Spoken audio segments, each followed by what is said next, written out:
Hoy voy a compartirles una enseñanza de la palabra. Créame que oré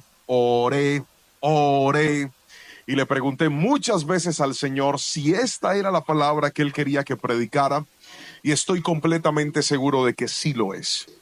Así que le voy a rogar el favor de que esté muy atento a lo que hoy el Espíritu Santo nos va a hablar por la palabra. Y quiero que vayamos al libro de Salmos, capítulo 18, versículos 8 al 11. Leeré en la Nueva Traducción Viviente, que es la versión que acostumbro utilizar. Dice así la palabra del Señor: sé que el Señor siempre está conmigo. No seré sacudido, porque Él está aquí a mi lado. ¿Cuántos dicen amén? Con razón mi corazón está contento y yo me alegro. Mi cuerpo descansa seguro, pues tú no dejarás mi alma entre los muertos, ni permitirás que tu santo se pudra en la tumba. Versículo número 11. Me mostrarás el camino de la vida. Me concederás la alegría de tu presencia y el placer de vivir contigo para siempre. Quiero volver a leer este último versículo. Y si usted no tiene esta traducción, le voy a rogar el favor de que esté muy atento a lo que la palabra del Señor dice, porque es justamente este último versículo el eje temático de esta predicación. Versículo 11. Me mostrarás el camino de la vida, me concederás la alegría de tu presencia y el placer de vivir contigo para siempre. Queridos hermanos, la palabra que hoy voy a compartir con ustedes la hemos titulado Algún día no estaremos. Algún día no estaremos. Cuando se trata de pensar en la muerte, es uno de los temas más evasivos dentro de las personas. Preparamos nuestra vida para vivirla, pero se nos olvida que la vida un día se acaba. Preparamos nuestra vida y construimos todo, incluso llegando a pensar que seremos eternos, pero se nos olvida que así como tuvimos una fecha de nacimiento, también habrá una fecha en la cual nuestra historia en la tierra sencillamente va a terminar.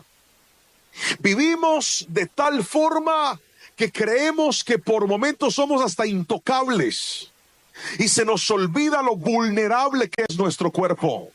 Podríamos enfermar, podríamos tener un accidente, un golpe, y eso terminaría acabando con nuestra vida. Hace un tiempo escuché la historia de una mujer. Mi esposa en ese momento ejercía la medicina, y era la historia de una mujer que iba en su moto pasando por la calle y de repente un árbol cayó sobre ella, la golpeó y la dejó totalmente cuadraplégica. Un accidente. ¿Usted cree que ella pasó y dijo, a ver cuándo va a pasar el árbol para que me golpee? No, fue un accidente. ¿Cuántas personas un día tomaron algo que no debían tomar, hicieron algo que no debían hacer, pasaron por el lugar equivocado? Escuche bien, su cuerpo y mi cuerpo todavía son corruptibles. Estamos expuestos a lo corto y lo vulnerable que es la vida. Pastor, y si entonces la palabra del Señor nos habla de esto, ¿por qué valdría la pena vivir si sabemos que algún día pues vamos a morir?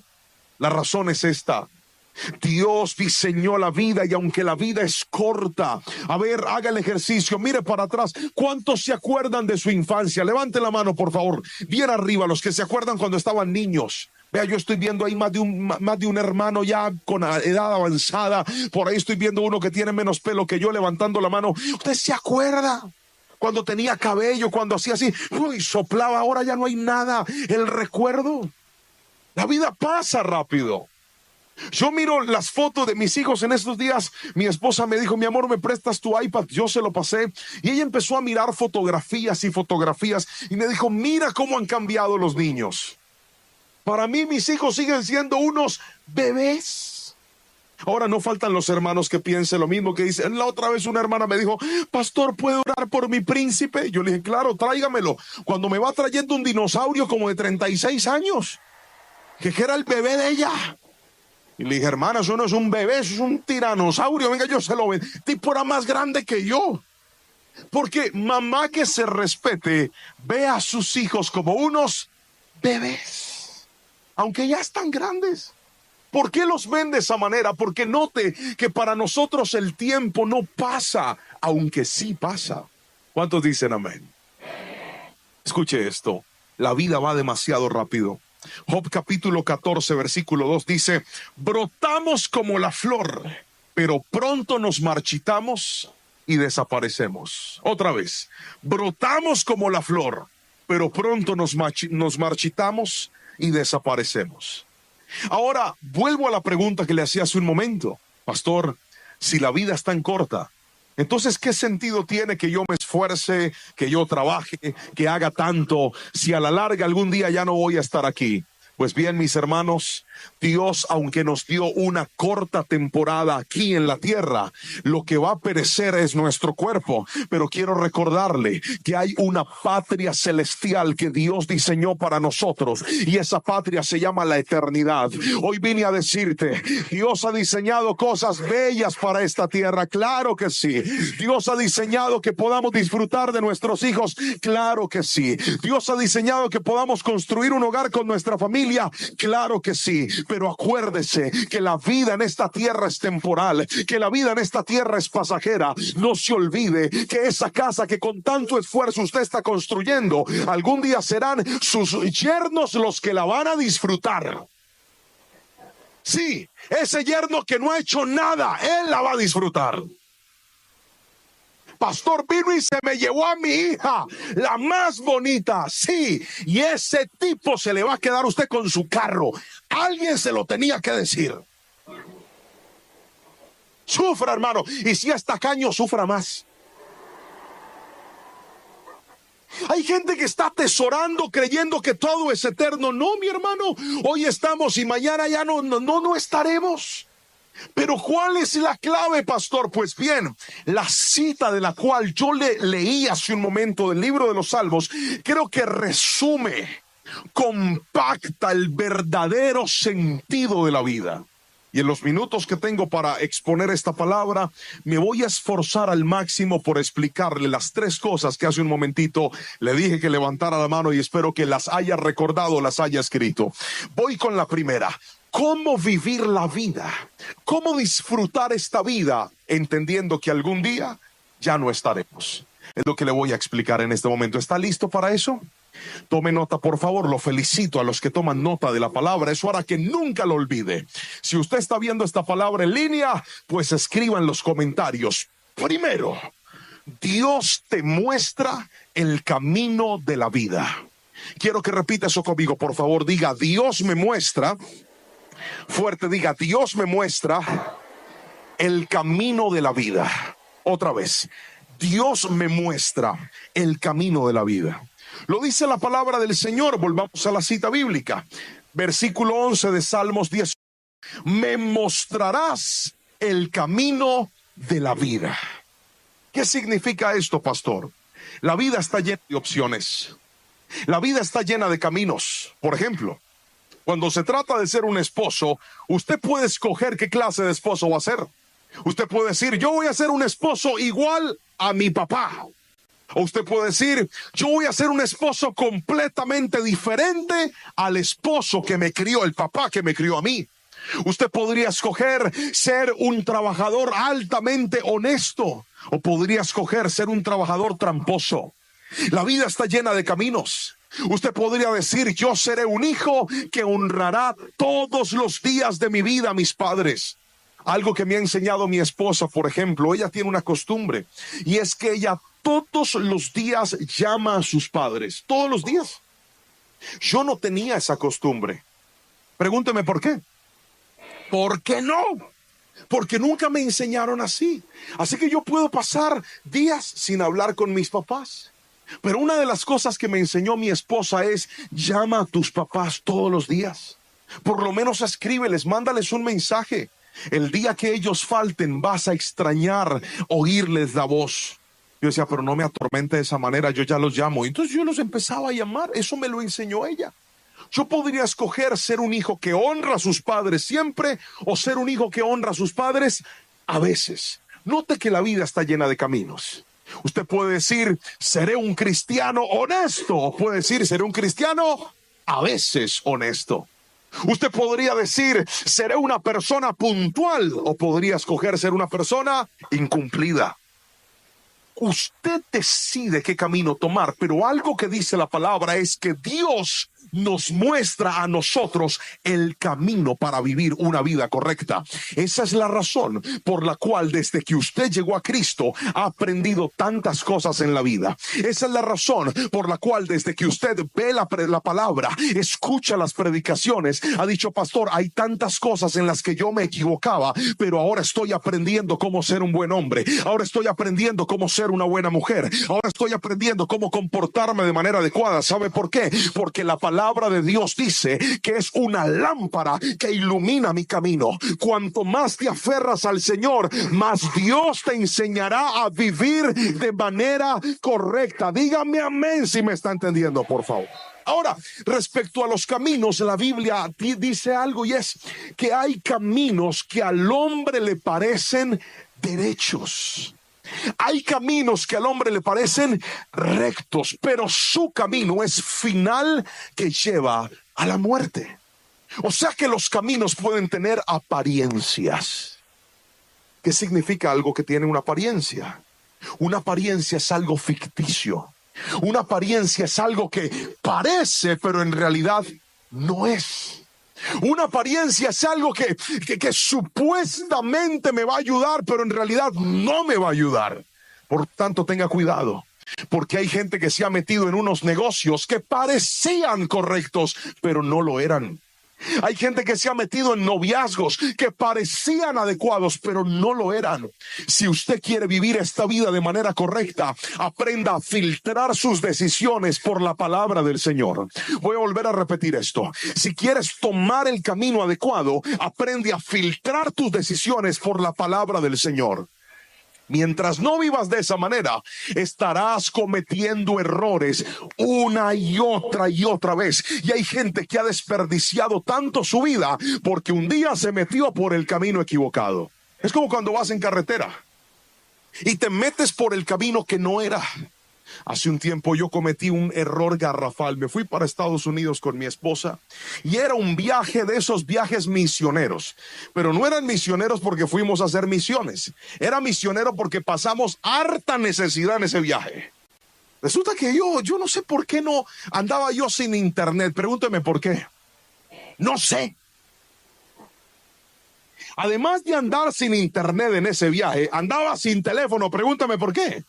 No sé. Y según yo, dice que alquilé un carro. Mire, usted no es nadie en un país de esos si no tiene internet y una tarjeta de crédito. Yo las aborrezco, pero usted lo necesita. Y me subí yo en ese carro. Le dije, ¿por dónde es? Y le dije, tú tranquila, mija, porque así es el terco, cree que se la sabe todas. Le dije, yo me conecto en un lugar ahí cerca del hotel, trazo la ruta en el GPS y nos vamos hasta donde vamos. Y así hice yo la montañerada. Puse la ruta, me la trazó y resulta que había un camino que estaba lleno de puentes. Ay, donde usted se meta por un puente equivocado, hermano. Ay, donde usted se equivoque. Y yo venía bien cuidadoso porque yo sabía que no tenía internet. Yo dije, a la hora que me equivoque, pierdo el año. Ya que no sabe, pregúnteme qué pasó. La embarré, me equivoqué, me metí por donde no era y cuando el GPS trató de calcular ya no pudo porque no tenía internet. Y un camino que me iba a tardar cierto tiempo, ahora se me duplicó. Porque eso pasa cuando tomas el camino equivocado.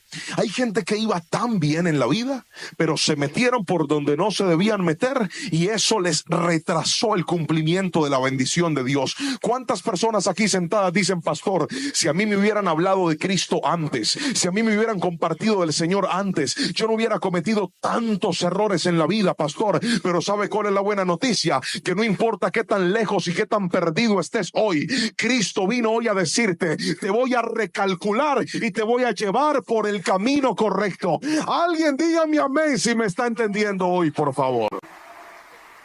Ahora, para poder vivir el camino de la vida, usted necesita tres cosas. Necesita tener gratitud, necesita tener fe y necesita tener obediencia. ¿Puede repetirlo conmigo otra vez? Diga gratitud, fe y obediencia. Gratitud, ¿por qué? Porque los caminos de la vida y sobre todo el camino con el Señor no siempre será un camino seguro. No siempre será un camino agradable. Cuando estás por el camino de Dios, a veces tienes que transitar por senderos difíciles, incluso senderos donde sientes que vas a perder todo. De eso hablaba el salmista cuando retrató lo que vivían las ovejas en el Salmo 23. Y dijo, aunque ande por valle de sombra y de muerte. Leí la historia de un pastor que se dedicó a estudiar lo que pasaba con las ovejas. Y aquel pastor en su libro decía que aquel valle de la sombra y de la muerte correspondía a zonas por las cuales las ovejas pasaban y eran vulnerables a caerse o incluso a morir. Y estos espacios eran espacios donde la única seguridad de las ovejas estaba en seguir y obedecer a su pastor. Escúchame lo que te voy a decir, porque yo sé que todos los que estamos aquí sentados hemos transitado por el valle de sombra y de muerte. Caminos en los que decimos, Señor, ¿será que estoy yendo por el lugar correcto? Señor, ¿cuándo se va a terminar esta crisis? Señor, ¿cuándo se va a terminar este dolor? Pero hoy vine a decirte, asegúrate no de qué tan bonito es el camino, sino de que Dios esté contigo aún en medio de ese camino difícil. Tal vez el camino difícil se llama una enfermedad, tal vez el camino difícil se llama una quiebra, tal vez el camino difícil se llama una pérdida, tal vez el camino difícil se llama una puerta que se te cerró. Estabas orando para que te dieran una visa, estabas orando para que se te abriera una puerta y te la cerraron en la cara, y tú dices, ¿y ahora qué va a pasar, pastor? Mi futuro dependía de eso, mi milagro dependía de eso. Pero ¿sabes por qué Dios nos cierra a veces ciertas puertas? Para que entendamos que no es el hombre, no es un país, no es una visa, no es un pasaporte, no es el dinero, es Dios el que nos va a sostener aún en medio del valle de sombra y de muerte. Alguien gríteme amén si me está entendiendo, por favor. El camino a veces será difícil. Yo no sé, a mí Dios siempre me lleva a las fronteras. Estuve predicando en la frontera de Estados Unidos con México. Hoy estoy predicando en la frontera de Ecuador con Perú.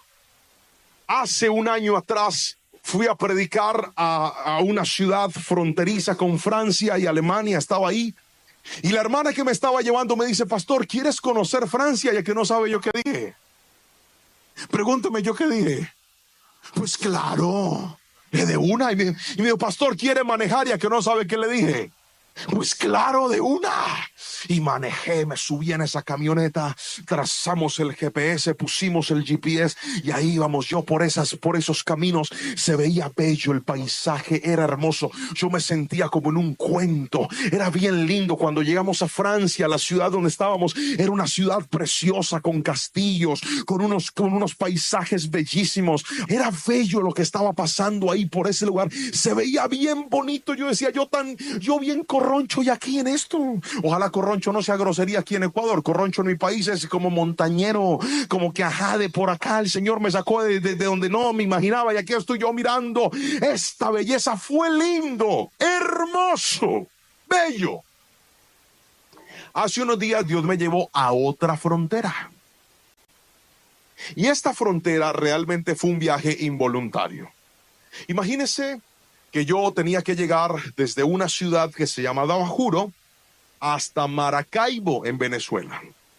Eran 2 horas de camino. Íbamos en el carro. Y 40 minutos antes de llegar al aeropuerto, el carro se varó. Se dañó. Y en ese momento yo estaba preocupado porque dije, voy a perder mi vuelo de conexión hasta Panamá y luego hasta Cali. Y en ese momento me dice la hermana, ay pastor, ¿qué vamos a hacer? Aquí la única es que llamemos a alguien que venga a ayudarnos. Y yo en ese carro oraba, yo le decía, Señor, por favor, mándame un ángel que venga y nos salve. Te lo pido, Señor, por favor. Y Dios contestó las oraciones. La hermana dijo, ya sabemos quién va a venir por usted. Va a venir el hermano Winnie Pooh. Winnie Pooh. Dios me mandó un ángel en forma de Winnie Pooh. El hermano es así, vea. Llegó, hola pastor, y le dije, hermano, dele en ese carro como si se lo hubiera robado. Nos subimos en ese carro y dele hasta el aeropuerto. Y cuando llegamos al aeropuerto, me sorprenden con la noticia de que la Guardia Bolivariana, los oficiales de Venezuela, se habían ido del aeropuerto y como ellos no estaban, no viajaba nadie. A mí se me bajó la presión, hermano. Yo me empecé a angustiar. Yo dije, Señor, ¿qué es esto? Yo voy a valerme de esta cara que me diste para suplicar. Me fui a suplicar y ¿sabe qué logré? Pregúnteme qué logré. Nada. Me dijeron que la única era esperar un día más y tomar el mismo itinerario llegando a la medianoche del siguiente día. Y yo no quería, yo quería estar ya con mis hijos y con mi esposa. Además que Lorenita me dijo, te estoy esperando con brazos abiertos y usted no sabe lo que eso significa. Hermano. Y entonces yo empiezo a preocuparme, le dije, ¿qué otra opción tengo? Y me dice, pues la única es que se vaya por carretera, pastor. Hay que tomar un carro y son varias horas de camino y es un poco peligroso. Yo dije, no importa, yo necesito llegar ya a mi país. Me subí en ese carro. Pregúnteme si yo alguna vez había pasado por ahí en la vida. Pregúnteme. Nunca, jamás. Pero era bien difícil. Y no solo difícil, me dicen, pastor, el que va manejando supo que yo era pastor. Y me dice, pastor, mire, ahí media hora más adelante acaban de robar un carro y me muestran las fotos del carro todo tiroteado. Y mi esposa me escribe y me decía, ¿cómo te está yendo? Y yo le dije, bien, mi amor. ¿Qué tal que yo le dijera que me estaba yendo mal? Le dije, bien, mi amor. Yo por dentro orando y le dije, Señor, guárdame, te lo pido. Finalmente llegamos hasta la frontera. Entré a hacer migración en Venezuela. Les pasé mi pasaporte. El señor me atendió de una forma déspota y grosera. De mal ni me miró. ¿Para dónde va? Yo le dije, para mi casa. Hizo así, selló el pasaporte y ¿sabe qué hizo? Me tiró el pasaporte. ¡Práquete! Yo me quedé mirándolo así y yo me acordé cuando Elías oró para que cayera fuego del cielo y quemara. ¿Se acuerdan de esa cita? Yo dije, llegó el momento de hacerlo, pero dije, me voy a contener porque esto todavía es tierra venezolana. Metí la mano por esa ventanilla, saqué mi pasaporte y me fui. Yo dije, gracias. Llegué a Migración Colombia y qué diferencia, hermano, el de la portería. El vigilante me dice, ¿usted es colombiano? Le dije, igual que usted. Me dice, bienvenido. Entré ahí, me sellaron mi pasaporte. Me dice, ¿cómo está? Le dije, lo más de bien, feliz de ver mi tierra y mi país. Llegamos ahí, luego abordamos otro carro y ese carro maneje. Luego vimos a la policía. Yo miraba a los policías colombianos y yo decía, Padre, yo nunca había amado tanto a estos hermanos como hoy, Señor, gracias. Finalmente llegué al hotel y cuando estaba ahí le dije, Señor, ¿y esta travesía por qué? ¿Cuál fue tu invento? Señor, ¿por qué me colocaste a pasar esta frontera de esta forma? Y Dios me habló en el hotel y me dijo, no quiero que nunca te acostumbres a lo normal. Quiero que sepas que aunque todo sea cómodo y bonito como allá en Europa, yo estoy contigo. Y aunque las veces se ponga difícil como fue este viaje, mi presencia sigue estando contigo para que entiendas que no se trata de por dónde vas, sino con quién estás. Alguien dígame amén. Si el camino de tu vida está difícil, aférrate a Dios, porque aún en los momentos difíciles, Él no te va a desamparar. Alguien tiene que gritarme un amén bien fuerte si lo cree, por favor. Los caminos. Sea agradecido con lo mucho, con lo poco. El camino de la vida es así. Hay que agradecer cuando haya abundancia y hay que agradecer cuando haya que echarle más agua a la sopa para que rinda. Hay que agradecer cuando haya un buen pedazo de carne y también hay que agradecer cuando de un pedacito hay que repartirle a varios. Así es el camino de la vida. ¿Sabe por qué? Dios nos pide transitar por eso, porque eso desarrolla en nosotros algo llamado contentamiento. Y el contentamiento es a lo que Pablo se refería cuando dijo, sé vivir en abundancia, pero también sé vivir en escasez. Sé que es tenerlo todo y también sé que es no tener nada. Y al final de ese verso, Pablo requinta aquel versículo, aquella frase diciéndoles, porque todo lo puedo en Cristo que me fortalece. Sin Cristo, usted nunca va a disfrutar el camino de la vida. Pero le decía que también necesitamos fe. Porque hay momentos donde usted se va a meter por circunstancias que no conoce, que no entiende. Pero aprenda a estar seguro que aunque ese camino sea difícil, Dios te va a llevar a un puerto seguro. Pastor, no te imaginas lo que siento desde que mi hogar está tambaleando. No te imaginas lo que siento desde que mi familia está pasando por este desierto. Y empezamos, mi esposo me dijo que se iba a ir, o mi esposa me dijo que se iba a ir. Y desde ese momento he empezado a sufrir, pastor, porque no sé qué hacer. ¿Qué será de mi vida cuando ese hombre o esa mujer no esté? ¿Qué será de mis hijos cuando él se vaya? ¿Qué será de mi familia? ¿Será que mi hogar realmente se va a terminar? Esos caminos sí que son difíciles de transitar, mi hermano, pero hoy Dios me trajo a darte esta palabra. No se trata de si él se va o si él se queda, no se trata de cuánto tiempo va a durar tu desierto, se trata de que Dios esté contigo en todo momento, porque Dios es capaz de restaurar lo que nuestro pecado dañó. Dios es capaz de restaurar lo que nuestro error dañó. Aquí se trata no de que te aferres a alguien, sino que te aferres al Dios de lo imposible, que mi Dios puede restaurar hasta el hogar más roto. Alguien dígame amén si lo cree en este momento. Aférrate a Dios, hazlo con fe, pero no solamente con fe, también hazlo con obediencia. ¿Sabes de qué sirve tener una ruta o un mapa si la persona no quiere seguir las instrucciones? No sirve para nada. ¿Sabes de qué le sirve a una persona comprarse un mueble de estos que venden en las tiendas para armar y decidirlo armar sin ver las instrucciones? ¿Sabe de qué le sirve? Le sirve para armar no un mueble, sino un problema. Ay, esta pieza no calza. ¿Sabe por qué no calza? Porque usted no quiere respetar las instrucciones. Yo he armado muebles de esos con las instrucciones. ¿Y sabe qué me he encontrado? Que cuando sigo las instrucciones, todo calza a la perfección. Pero también he tratado de armar cosas sin respetar las instrucciones. ¿Y sabe qué me he encontrado? Que cuando no respeto las instrucciones, todo es más difícil y a veces tengo que volver a empezar respetando las instrucciones. Hay gente aquí que la falta de obediencia ha hecho que caminos que un día empezaron los tuvieran que repetir. Ahorres ese problema y desarrolle un espíritu obediente. Ahorres esa pérdida de tiempo y desarrolle un espíritu obediente. Dile, Señor, muéstrame el camino y yo te voy a obedecer. Muéstrame el camino y yo lo voy a seguir. Hay gente que ha desperdiciado años de su vida por estar en un camino equivocado. Hay gente que ha desperdiciado meses de su vida por estar en un camino equivocado. Usted sabe cómo se llama el camino que debe seguir. La Biblia lo dice. Jesús dijo, yo soy el camino, la verdad y la vida. Nadie va al Padre si no es por él. Decisión en la que no quepa Cristo, tampoco cabes tú. Otra vez, decisión en la que no quepa Cristo, en la que no quepa su palabra, tampoco te metas tú. Hey, si hacemos esta falsificación en este documento, te vas a ahorrar unos impuestos con el gobierno. Porque el gobierno roba y Dios quiere bendecirte. Grita amén. Y usted dice que amén. No, papá. Usted no sabe que eso se llama robar. Y donde no quepa Cristo, no se meta usted. Se mete a hacer negocios ilícitos. Después le caen las autoridades a fiscalizar y a revisar sus documentos, y ahí empieza a orar, Señor, sálvame del castigo, como salvaste a Daniel, como salvaste a Sadrach, Mesad y Abednego. ¿Sabe por qué Dios los salvó? Porque estaban en integridad, querido hermano. No se meta en cosas que usted sabe que son indebidas.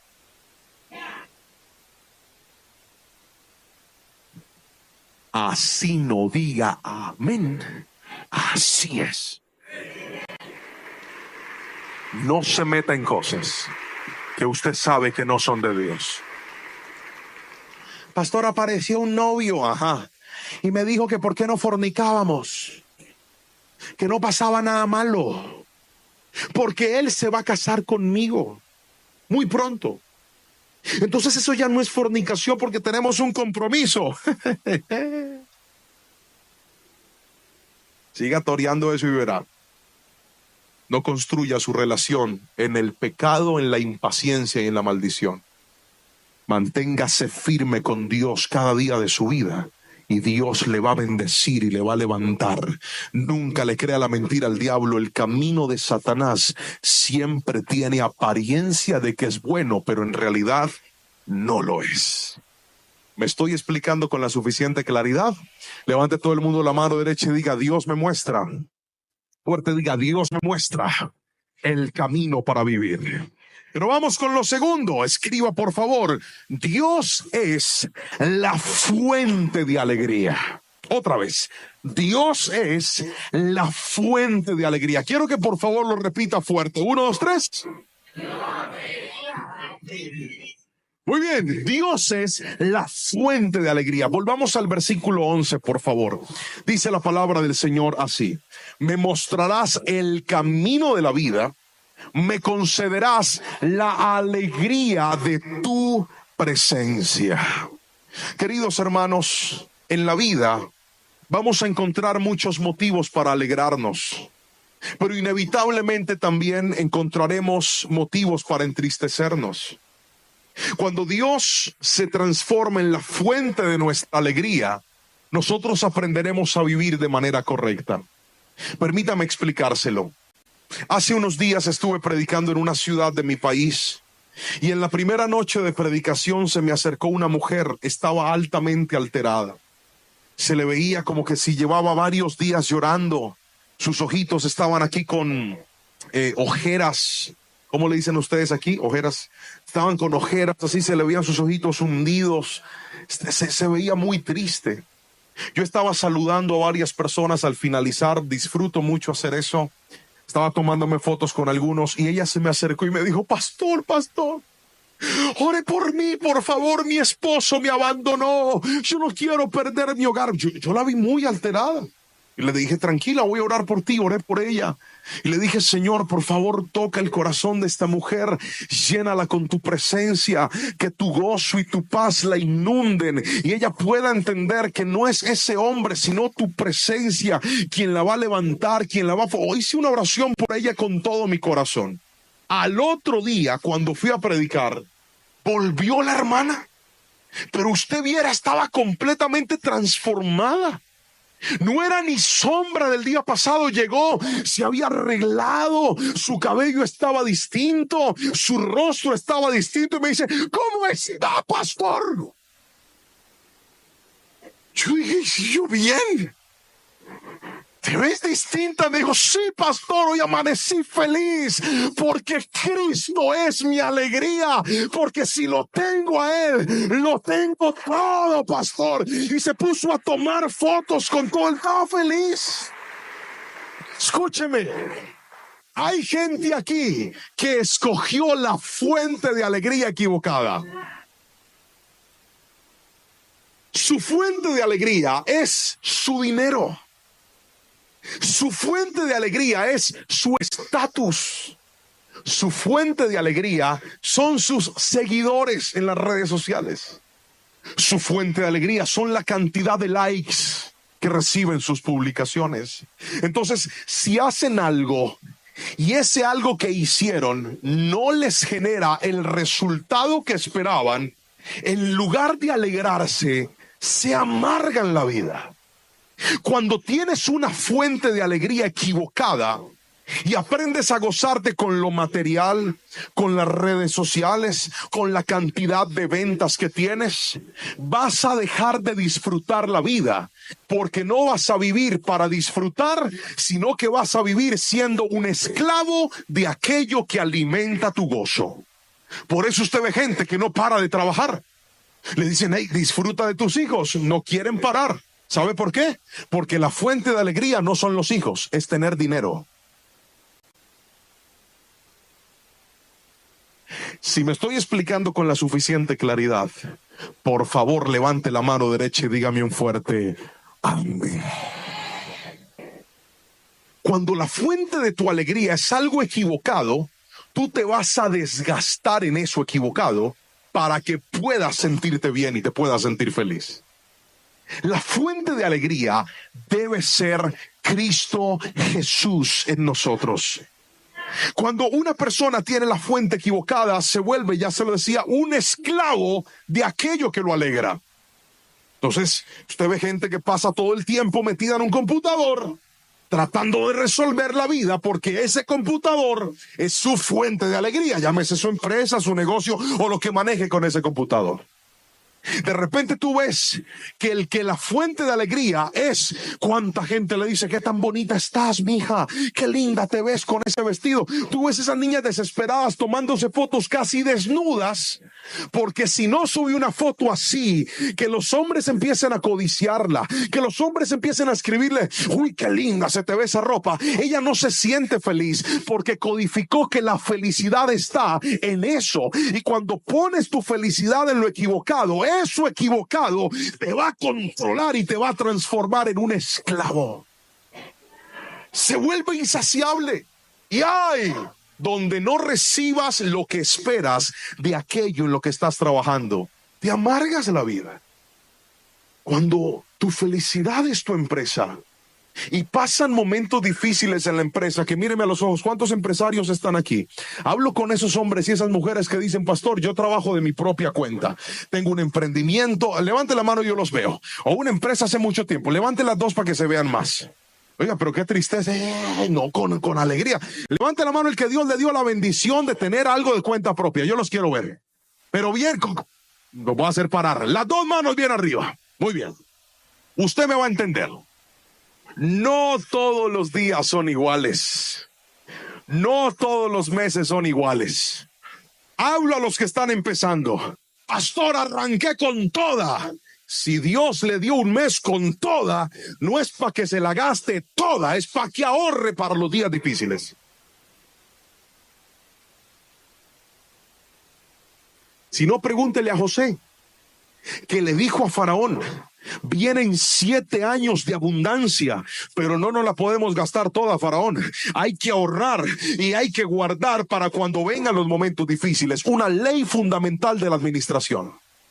Y hay gente que cree que todos los meses tienen que ser bonantes, gloriosos y poderosos. No, mi hermano.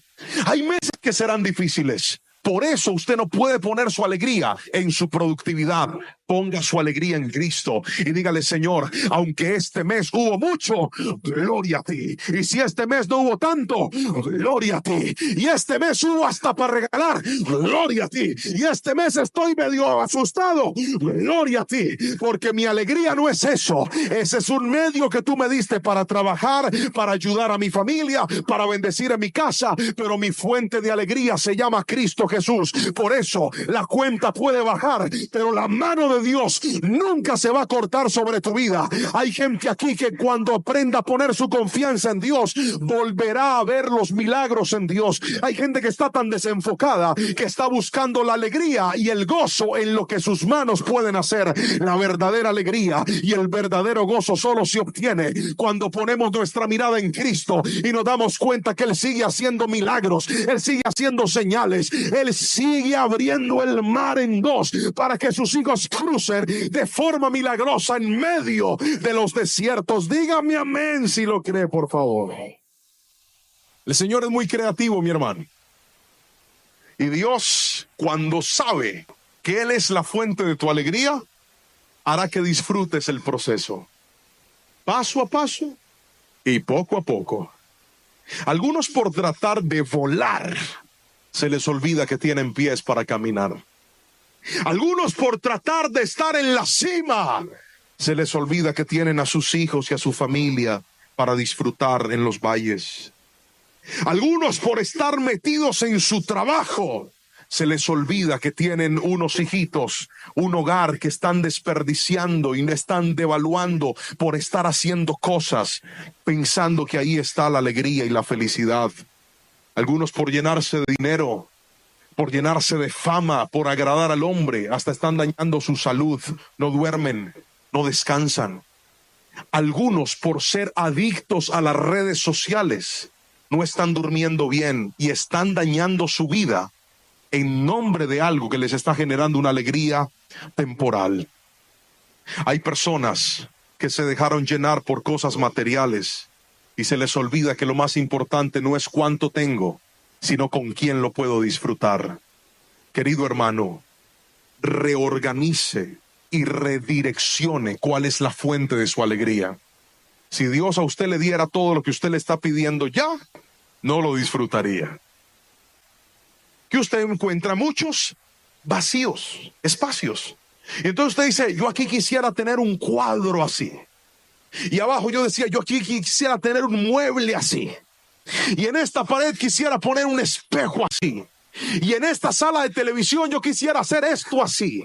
Y cuando me senté a hacer un presupuesto de todo lo que quería hacer, hermano, yo tenía que casi que vender a Jerónimo y Anita para poder hacer todo lo que necesitaba, porque era muy costoso. Y entonces le dije, pues ya sé, vamos a hacerlo poco a poco, paso como podamos. Y así empezamos. Dije, voy a poner los cuadros de la sala. Me fui a un lugar, miré los cuadros, el cuadro costaba cierto dinero y dije, voy a empezar a ahorrar para comprarme este cuadro. Y empecé a guardar el dinero. Y un día estábamos por allá en un supermercado y mi esposa me dice, yo quiero entrar a esa tienda. Yo estaba cansado. Levante la mano todos los esposos que están aquí. Esposos, no me asusten, hermano. Yo sé que da rabia a veces que uno dice, esta señora, pero levante la mano con orgullo. A ver, todos los esposos que están aquí, ¿no les ha pasado que ustedes algún día querían ir a descansar y su esposa quería ir a vitrinear? Así me pasó con ella.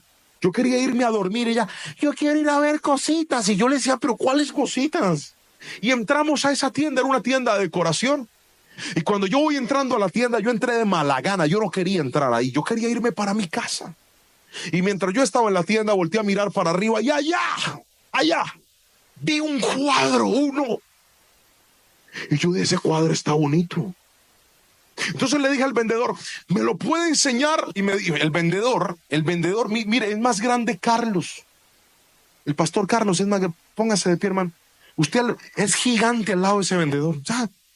Ese hermano, cuando Dios sopló la estatura, casi no le llegó el aliento. Chiquito. Y me dice el señor, don Orlando se llama él, si usted lo puede alcanzar, bájelo. Yo le dije, claro, eso es privilegio de las alturas, venga, yo lo bajo. Me trepé en una escalera y cogí y bajé el cuadro cuando lo estaba lindo. Pero resulta que la pared necesitaba no un cuadro de esos, sino por lo menos dos. Y le dije, oiga, ¿no tiene otro cuadro de estos? Y me dice, déjeme, yo miro en el sistema. Aquí en la tienda no hay, pero voy a mirar si en otra tienda hay. Se mete y me dice, sí, apareció otro cuadro en otra tienda. Le dije, ¿cuánto me lo deja? Tanto. Estaba yo todo contento, dije, y llegó mi cuadro. Me fui. Al otro día él me escribe y me dice, don Juan Pablo, hay un problema con el cuadro. Tiene un imperfecto. Entonces no se lo podemos vender. Y yo le dije, ¿cómo? ¿Y el imperfecto cómo es? Y me dice, no sé, pero no se lo podemos vender así. Lo tenemos que mandar a restaurar o se lo venderíamos con un descuento. Cuando yo escuché la palabra descuento, vi que Dios me sonrió.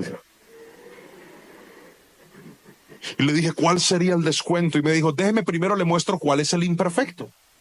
El Señor me mostró el imperfecto, hermano. El cuadro tenía una rayita del tamaño de una pestaña mía. O sea, eso no se ve. Cuando finalmente me dijo, se lo puedo dejar en tanto, y como va a comprar los dos, se lo dejo en tanto, hermano, a la larga fue muchísimo menos de lo que yo había presupuestado para comprar el cuadro en la sala. ¿Sabe qué le quiero decir? Que yo ese día estaba bien amargado, yo ni quería entrar a esa tienda, y Dios me metió a esa tienda para darme la bendición de los cuadros. Escuche lo que le voy a decir. Hay momentos donde usted se le olvida que cuanto más disfrute la vida con Dios, Dios va a usar hasta momentos incómodos para bendecirte y darte lo que tú quieres. Dígame amén si me está entendiendo. Tal vez lo que hoy estás despreciando es lo que Dios quiere usar para alegrarte. Ahora cuando yo entro a mi casa y veo los cuadros, que no se imagina qué hago, yo les tiro eso, le digo, qué belleza de cuadros, aleluya. Mi esposa dice, sí, no querías entrar, pero yo, sí, no me recuerde eso. Ahora, me gocé los cuadros. Me faltan más cosas, pero Dios nos ha ido dando poco a poco y cada vez que llega algo nuevo, lo disfruto. Créame que si tuviera el dinero para amoblar todo lo que quisiera de una vez, no lo agradecería de la misma forma. Dios nos va a alegrar y Él lo va a hacer paso a paso, poco a poco. Tal vez tú llegas a tu casa y tú dices, yo quisiera construir y ya están más pisos. Llegas a tu empresa. Llegas a tu consultorio, llegas a la clínica que estás construyendo y tú dices, yo quisiera, pastor, yo tengo tanta visión, yo quiero ver aquí algo más, pero es tan difícil porque a veces siento que no me va a alcanzar para todo. Aprende a tener paciencia, gózate no con las cosas, gózate con Cristo y te vas a dar cuenta que poco a poco Él te va a llenar de alegría, te va a llenar de fe, para que cuando cuentes tu historia, no cuentes un milagro, sino que cuentes muchos milagros del poder sobrenatural de Dios. Si va a aplaudir a Cristo, hágalo con toda su fuerza, por favor. Él es la fuente de nuestra alegría. Y aquí viene lo tercero y último que le voy a enseñar. Tercero, Dios preparó la eternidad para nosotros. Dios preparó la eternidad para nosotros. Volvamos al versículo principal. Sé que el Señor siempre está conmigo. No seré sacudido porque Él está aquí a mi lado. Con razón mi cuerpo está contento y yo me alegro. Mi cuerpo descansa seguro, pues tú no dejarás mi alma entre los muertos, ni permitirás que tu santo se pudra en la tumba. Me mostrarás el camino de la vida, me concederás la alegría de tu presencia y el placer de vivir contigo para siempre. Escuche esto. Míreme a los ojos y escuche esto. Cuando Dios creó la vida, el Señor diseñó la vida para que la disfrutáramos de forma progresiva y por etapas. En la primera parte de tu vida, disfrutas a tus padres, la infancia, la inocencia, lo poco y lo mucho. Es la etapa en la que te alegras y puedes armar un partido con una pelota de cinta. Es la etapa donde te alegras con lo poco o con lo mucho. Es la etapa donde disfrutabas salir a la calle, tocar el timbre de los vecinos y correr para que no te atraparan. Es la etapa donde disfrutas tus compañeros, tus amigos, la infancia. Luego empezamos a crecer y nos enamoramos. Y empezamos a sentir esa emoción por alguien. Disfrutamos la vida al lado de una persona y algunos llegan hasta la bendición del matrimonio. Construyen un hogar y una familia. Y en medio de esa alegría que está llena de momentos difíciles, claro está, Dios nos da otra alegría más. Y es la prolongación de nuestra existencia. Nuestros hijos. Algunos pensaron y programaron traer esos niños a la tierra. Otros, tal vez por un error, una equivocación, un momento de fervor, de imprudencia, terminaron embarazados o trajeron a esta tierra bebés que no programaron, pero una vez llegaron les alegró y les cambió la vida, porque un hijo siempre será un regalo del Señor.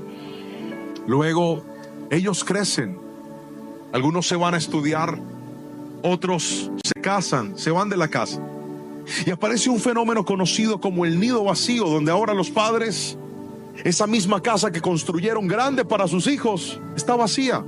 Solamente quedan dos adultos llegando a una etapa entre la adultez y la vejez, mirando con amor, con algo de nostalgia la historia de su vida, diciendo, ya no están, ya se fueron, ya crecieron.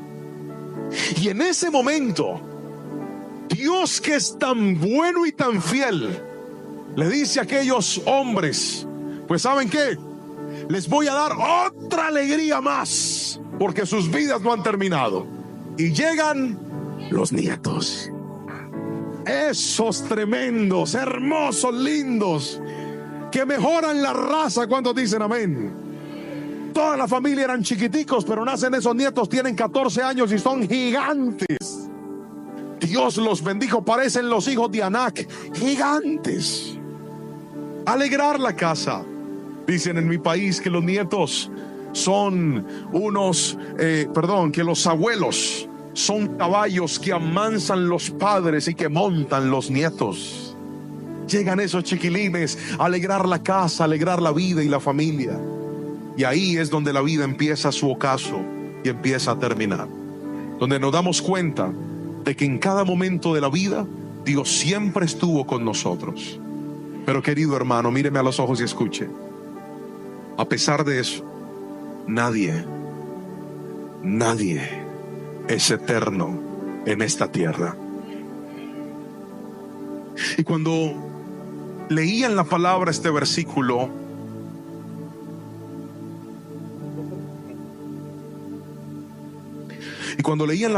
esta cita, era inevitable para mí pensar en la eternidad. ¿Sabe por qué? Porque lo que le acabo de contar es el orden normal. Pero hermanos, algunas personas no pudieron vivir ese orden normal. La vida es muy vulnerable y la muerte no siempre llega en la vejez. A veces la muerte llega en una etapa de infancia, de adolescencia, de juventud, donde tienes mucho camino por delante y te alcanzó la pérdida de un ser querido, donde te sorprendió la noticia de que esa voz, esa persona, ya no la vas a ver más en tu vida. Pero ¿sabes por qué la eternidad es tan preciosa? Que te voy a decir lo que dice la Biblia respecto a la muerte. Juan capítulo 14 versículo 2 dice: en la casa de mi Padre muchas moradas hay. Si no fuera así, yo no lo hubiera dicho. Voy pues a preparar lugar para vosotros. Querido hermano, míreme a los ojos y escuche. La eternidad no es un lugar que está lleno de nubes, como nos han mostrado las mitologías históricas. Entonces hay nubes por todo lugar, y nubes y nubes y más nubes, y de repente un trono, pero usted camina por las nubes. La Biblia dice que en el cielo hay calles de oro y mar de cristal, y no es material, porque no es de que el mar de cristal usted se avienta y se golpea la cabeza, no. Lo que está diciendo es que es tan claro y tan transparente que parece de cristal. Escuche, la Biblia dice que allá iremos a celebrar las bodas del Cordero, así que en el cielo hay comida. Griten amén los gorditos.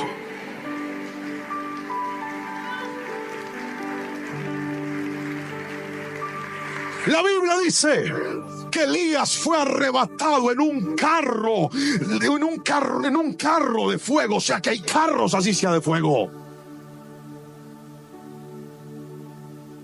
Y quiero que me responda esto, piensa en esto.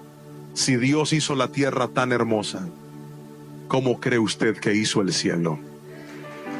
Dice la palabra del Señor que el árbol de la vida que estaba en el huerto del Edén, está ahora allá en el cielo. Es un lugar precioso. El problema es que la gente quiere estar siendo eterna en la tierra y se les olvidó que la eternidad no es aquí, la eternidad es allá. Y el salmista dijo: tú me has dado el regalo, el placer de vivir contigo para siempre. El cielo es un lugar donde todo cobra sentido. Es la esperanza más hermosa para los que tenemos a Cristo. Es la razón por la cual podemos confiar y creer. Es la posibilidad de ver a nuestro Señor cara a cara, al que amamos, al que adoramos, al que servimos con nuestra vida. Pero no solamente es esto, sino también la posibilidad de disfrutar la vida como Él originalmente la diseñó.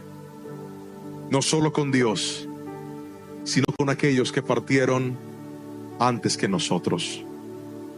Primera de Tesalonicenses capítulo 4 versículo 13 al 18 dice: tampoco pues, hermanos, queremos que ignoréis acerca de los que duermen, para que no os entristezcáis con los que ahora no tienen esperanza. Porque si creemos que Jesús murió y resucitó, así también traerá Dios con Jesús a los que durmieron en él.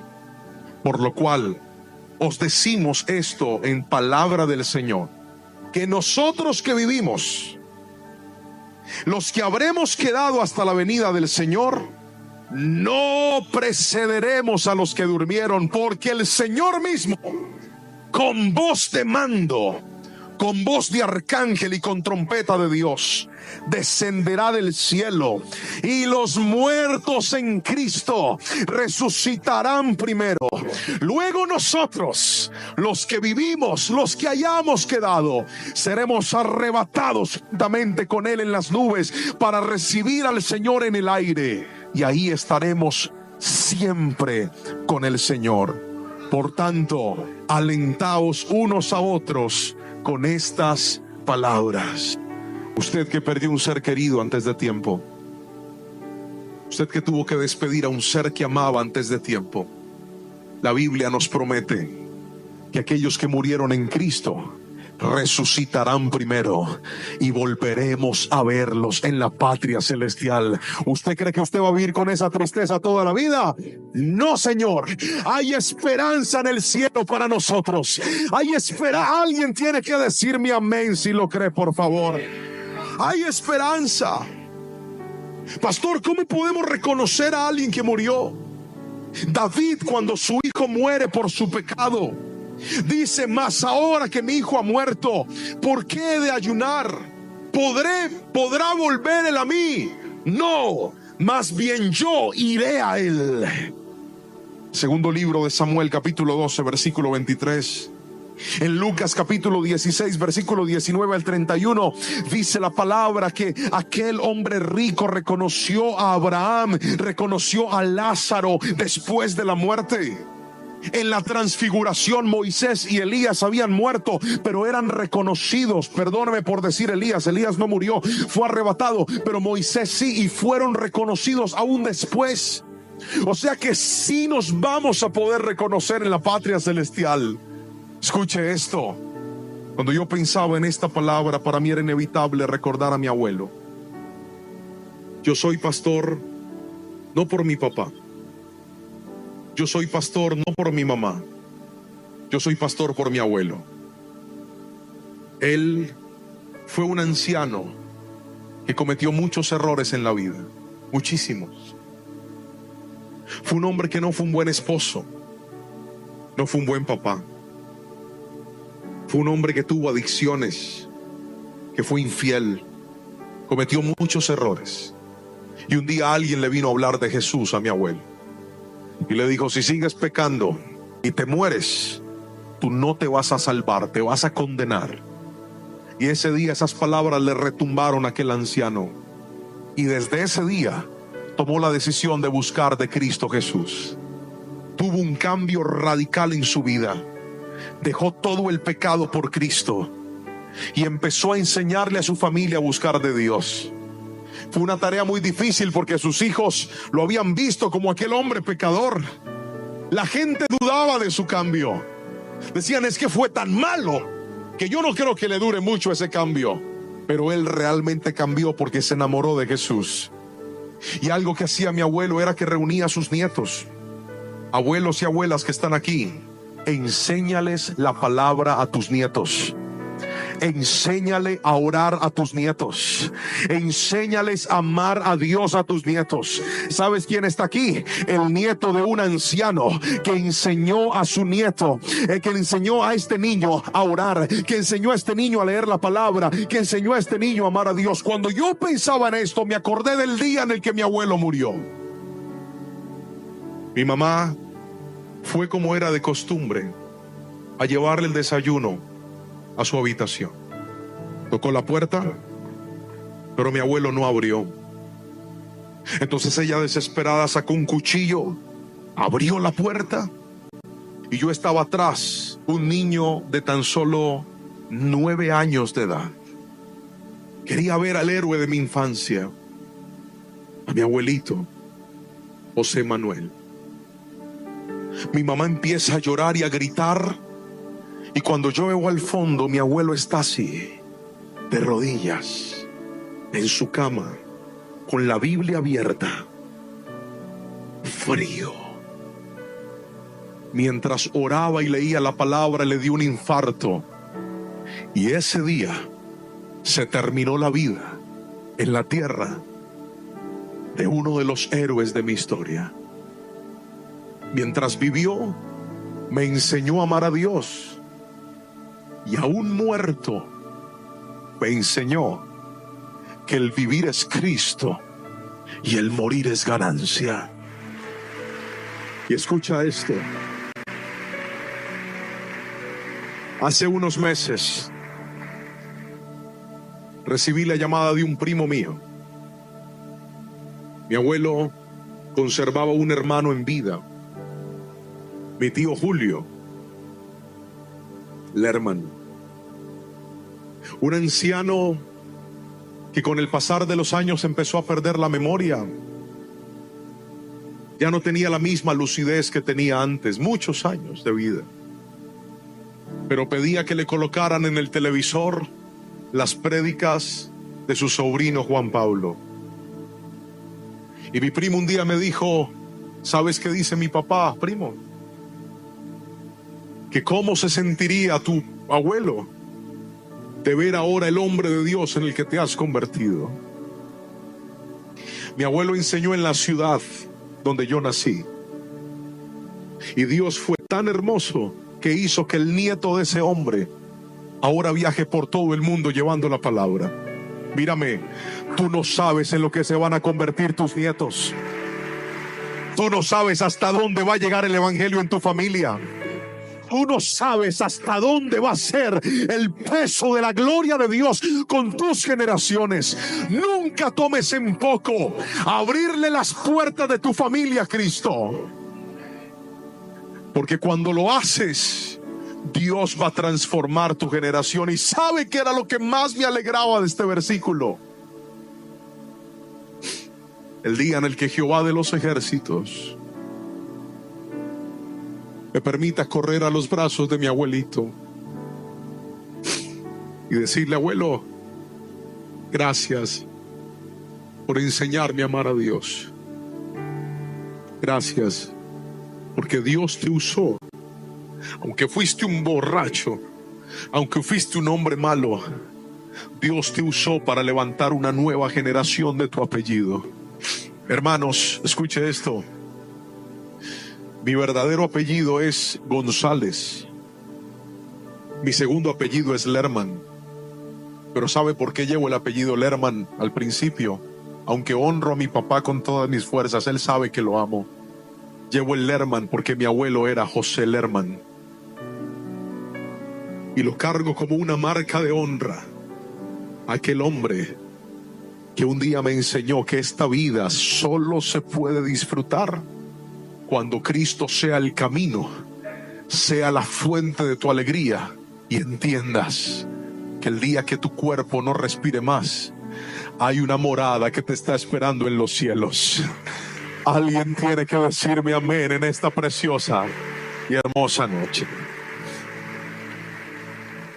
Apocalipsis 21, versículo 1 al 4 dice: entonces vi un cielo nuevo y una tierra nueva, porque el primer cielo y la primera tierra habían desaparecido, y también el mar.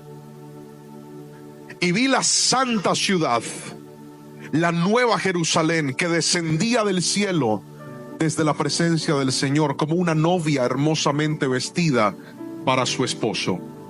Versículo 3. Oí una fuerte voz que salía del trono y decía: miren, el hogar de Dios ahora está entre su pueblo. Él vivirá con ellos y ellos serán su pueblo. Dios mismo estará con ellos.